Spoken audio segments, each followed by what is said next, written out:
4.7 보궐선거를 맞아 반기득권 정치선언을 제안합니다. 재보궐선거가 9일 앞으로 다가왔습니다.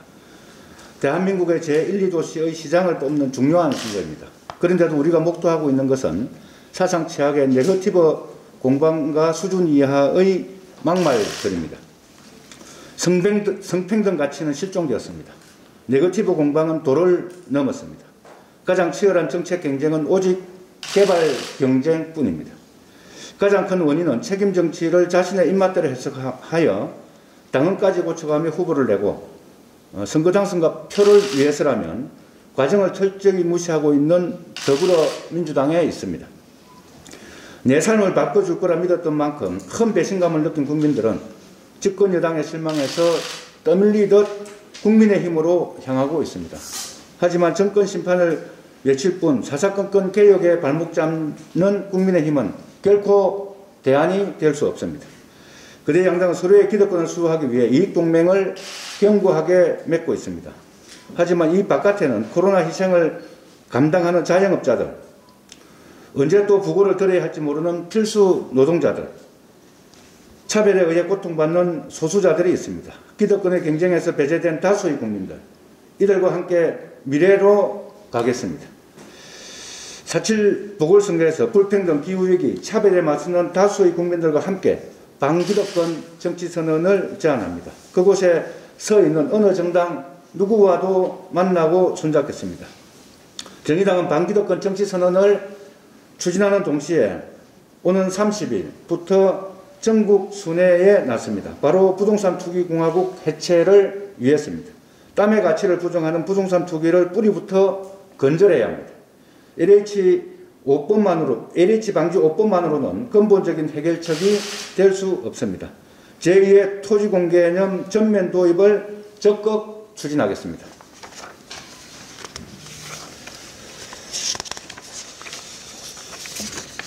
두 번째는 이해충돌 방지법, 코로나 극복 패키지 법안 3월 원포인트 국회를 촉구하는 내용인데, 이거는 우리 강은미 원내대표께서 발언을 준비하고 있기 때문에 이거는 문서로 나중에 대체하도록 하겠습니다.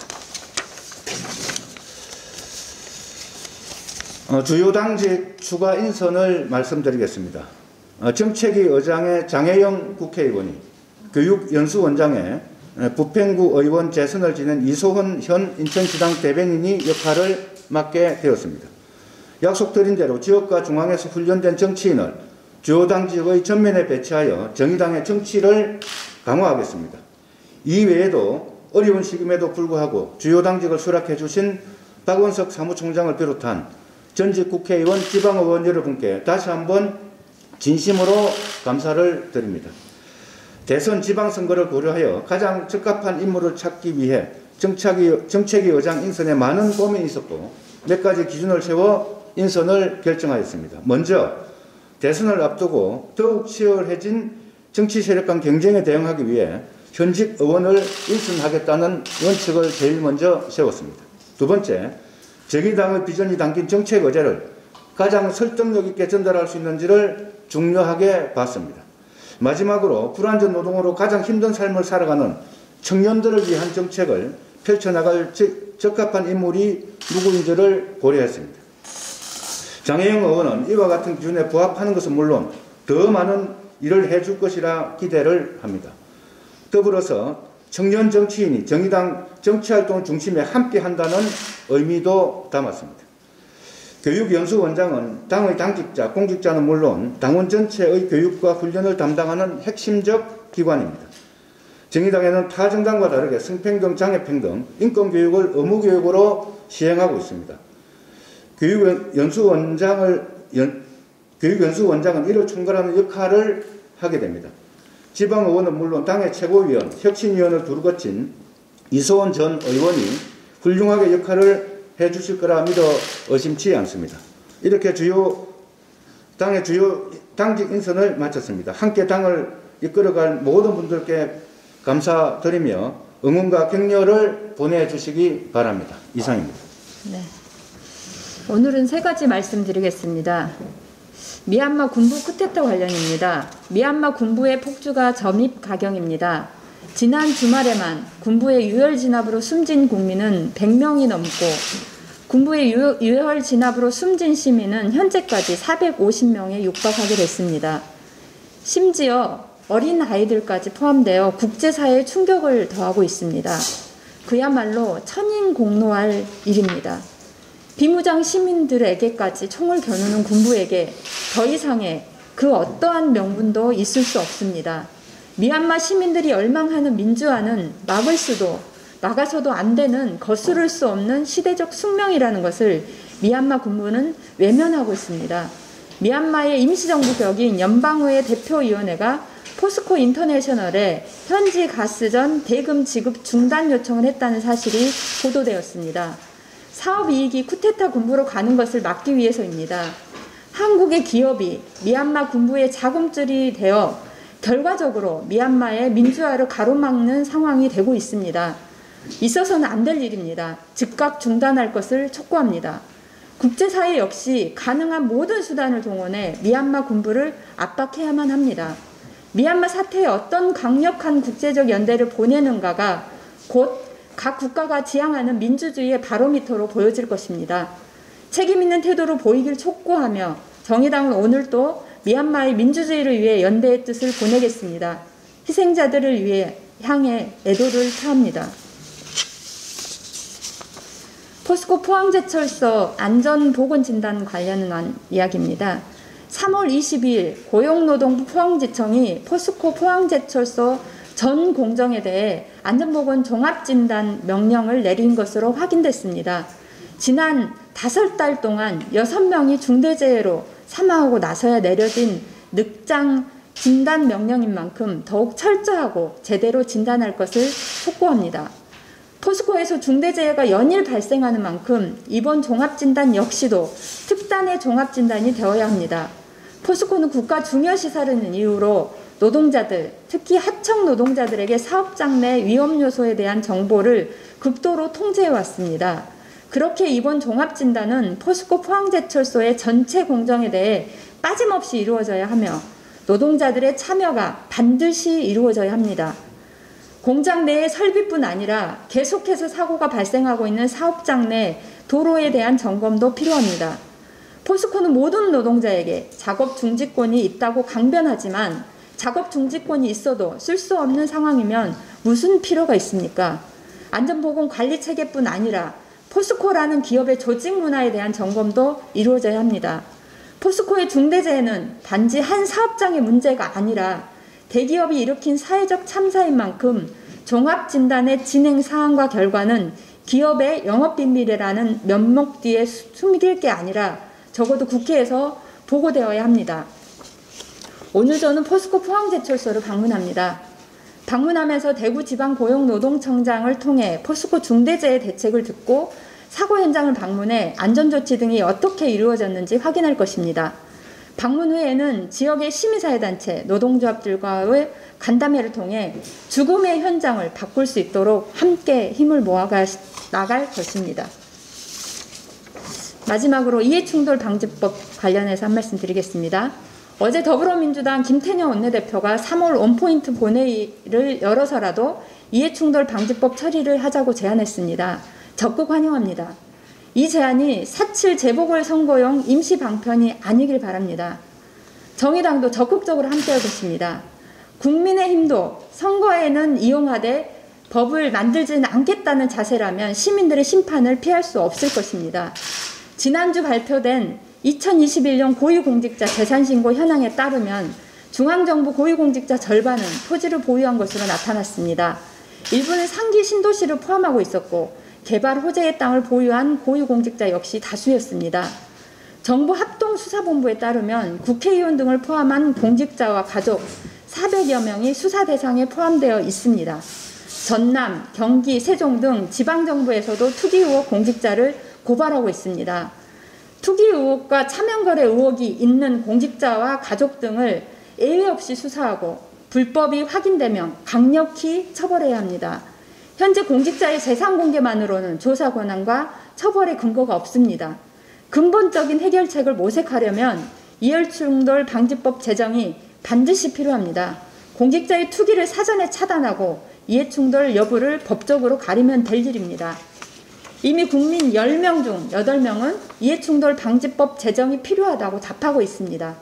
10년이나 미뤄온 입법입니다.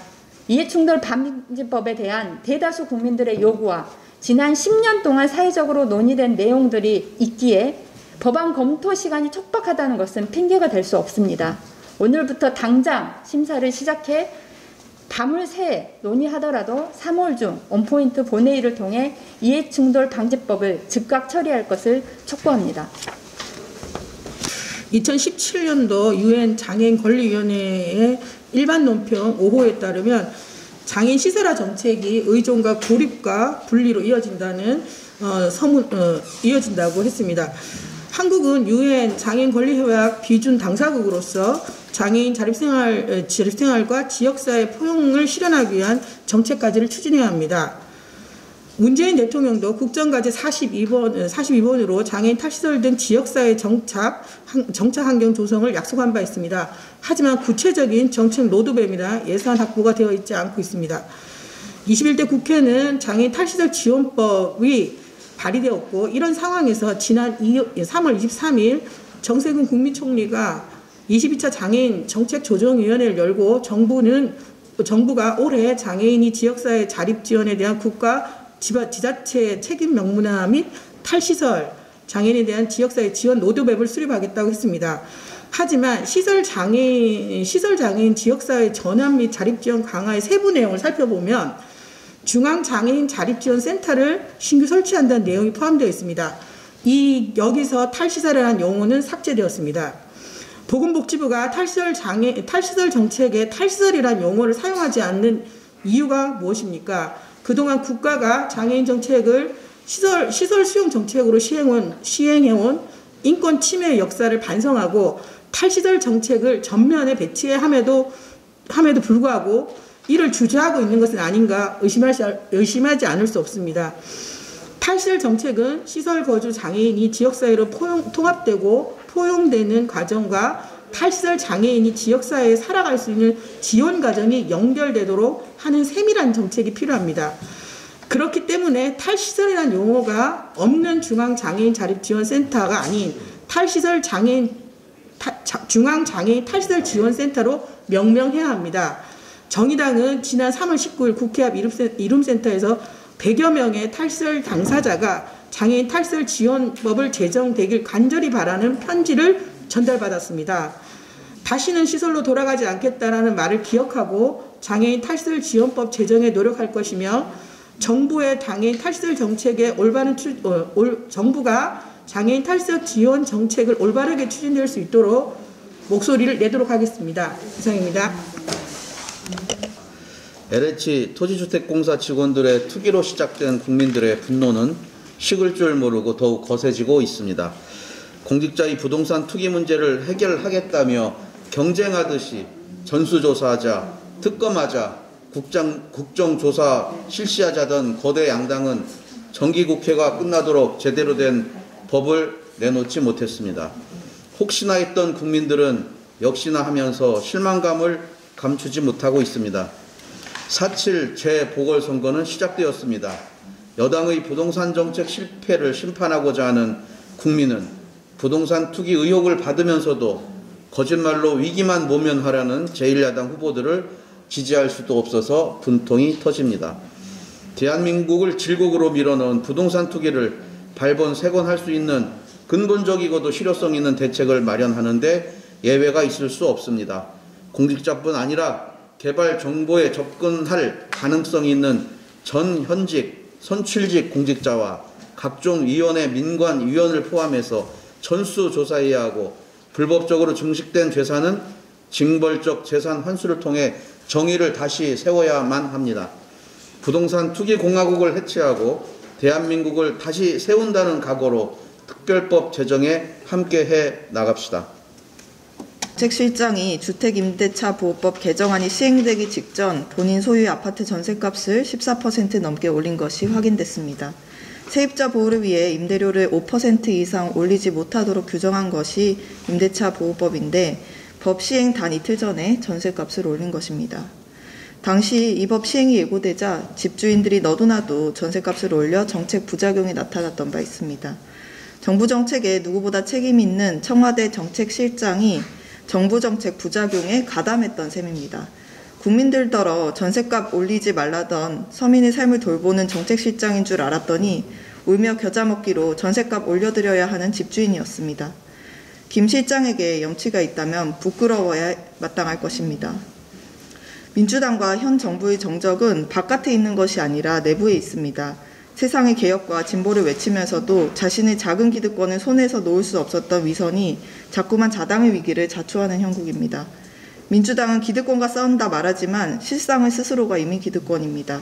더 나쁜 놈과 싸우는 대의를 내세우면서도 사실은 그들과 크게 다를 바 없는 모습을 언제까지 계속 들키실 것인지 그 세대 정치인들에게 묻고 싶습니다. 네, 부대표 김웅호입니다. 지금 사고 원인이 정확하게 밝혀져 있지는 않습니다만 어제 28일 날 현대제철 당진공장에서 원청 그리고 하청 노동자가 또 중대재해로 2명이 사망하는 사건 사고가 발생을 했습니다. 삼가 고인의 명복을 빕니다. 오늘 저는 강은미 국회의원과 함께 포스코 포항제철소를 방문을 합니다. 오늘 포항 현장 방문을 통해 정의당은 일하는 노동자들로부터 직접 목소리를 듣고 포스코와 노동부의 특단의 대책 마련을 요구할 것입니다. 우선 포스코는 산업안전보건조치 이행기획서와 산업보건의 운영계획을 구체적으로 제시해야 하며 대책 마련에 일하는 원하청 노동자들의 참여를 보장해야 합니다. 노동부는 기 진행하기로 한 산업안전보건법 시행령의 종합진단을 보다 엄격하게 확대해서 진행해야 합니다. 국회 환경노동위원회는 포스코 특위 구성을 통한 현장조사와 포스코 원포인트 청문회를 열어줘야 합니다. 사립기업은 더 이상 우리 사례에 필요하지 않습니다. 국민이 생명과 안전을 지켜나가는데 각계각층이 함께 나서 주실 것을 거듭 촉구합니다. 이상입니다. 방 말고 집에 살고 싶다. 지난주 청년들은 국회 앞에서 모여 LH 부동산 투기를 규탄하며 투기공화국 해체를 요구하는 불분노 기자회견을 했습니다.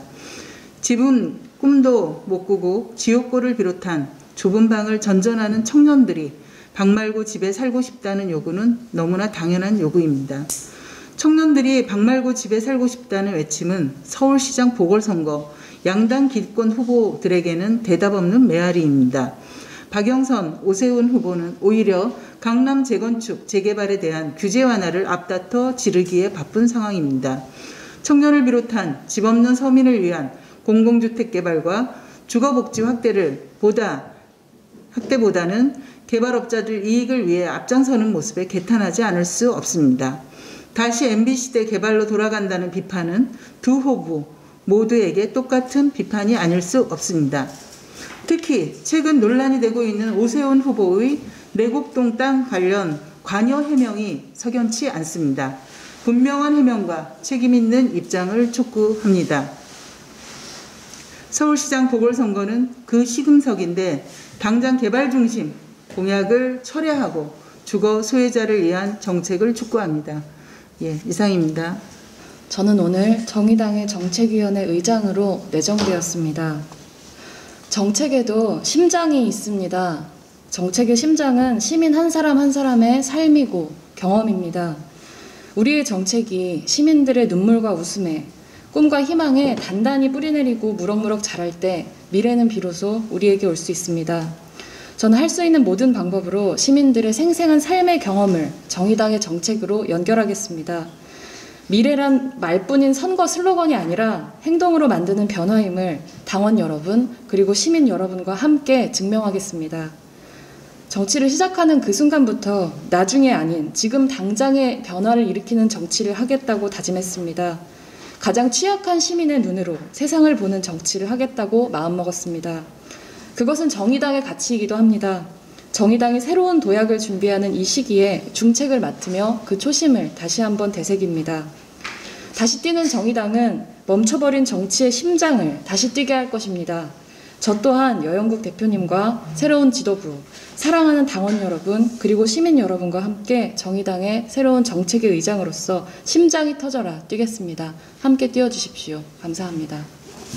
네, 반갑습니다. 교육연수원장으로 내정된 이소원입니다. 네, 먼저 이런 중책을 맡겨주신 대표님께 감사의 말씀 전하면서 당의 근간인 당원들이 정의당에 대한 자부심을 가지고 당활동을 할 수 있도록 교육연수원에서 최선을 다해서 역할을 할 것이고, 또 중요하게 생각하는 것은 정의당의 얼굴이 되고 힘이 될 정치인들을 교육연수원에서부터 육성할 수 있도록 그런 교육의 새로운 지평을 열 수 있도록 최선을 다하겠습니다. 네, 잘 부탁드립니다.